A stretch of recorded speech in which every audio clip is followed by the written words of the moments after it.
अगर आप किसी पोस्ट ऑफिस में 5 साल की एफडी करवाते हैं तो उस पर इंटरेस्ट मिलेगा 7.5%। और वहीं आप अगर पोस्ट ऑफिस में ही 5 साल की ही मैच्योरिटी वाले नेशनल सेविंग सर्टिफिकेट में इन्वेस्ट करते हैं तो उस पर इंटरेस्ट मिलेगा 7.7%। तो फिर कोई बोला एफडी में क्यों इन्वेस्ट करेगा? करेगा क्योंकि कई बार जैसा दिखता है वैसा होता नहीं है। At least in this case 7.5% is more than 7.7%। वो कैसे? क्योंकि एनएससी पर मिलने वाला 7.7% इंटरेस्ट एनुअल बेसिस पर कंपाउंड होता है, जबकि एफडी पर मिलने वाला 7.5% इंटरेस्ट क्वार्टरली बेसिस पर कंपाउंड होता है। और इफेक्टिवली उसकी एनुअल यील्ड 7.7% से भी थोड़ी ज्यादा ही होती है। यही नहीं, एफडीज में लिक्विडिटी भी बेहतर होती है, क्योंकि आप जब चाहें एफडीज को तुड़वाकर अपना पैसा निकलवा सकते हैं। हालांकि उसमें थोड़ा इंटरेस्ट कम मिलेगा, लेकिन कम से कम पैसा मिल जाएगा।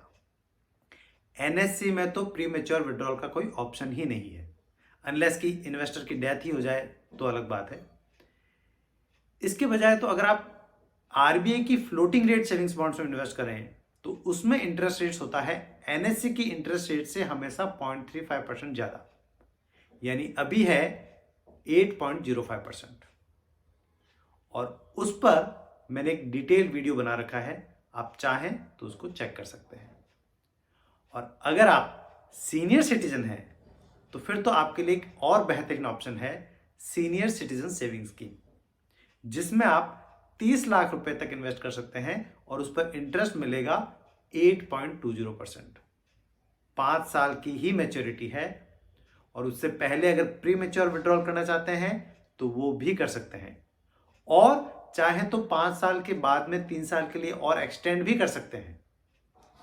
और अगर आप उससे भी बेहतर रिटर्न देने वाली बैंक एफडीज के बारे में जानना चाहते हैं, जिसमें आपको 9.5% तक इंटरेस्ट मिल सकता है, तो उसके ऊपर मैंने एक ऑलरेडी वीडियो बना रखा है, आप चाहें तो उसको भी चेक कर सकते हैं।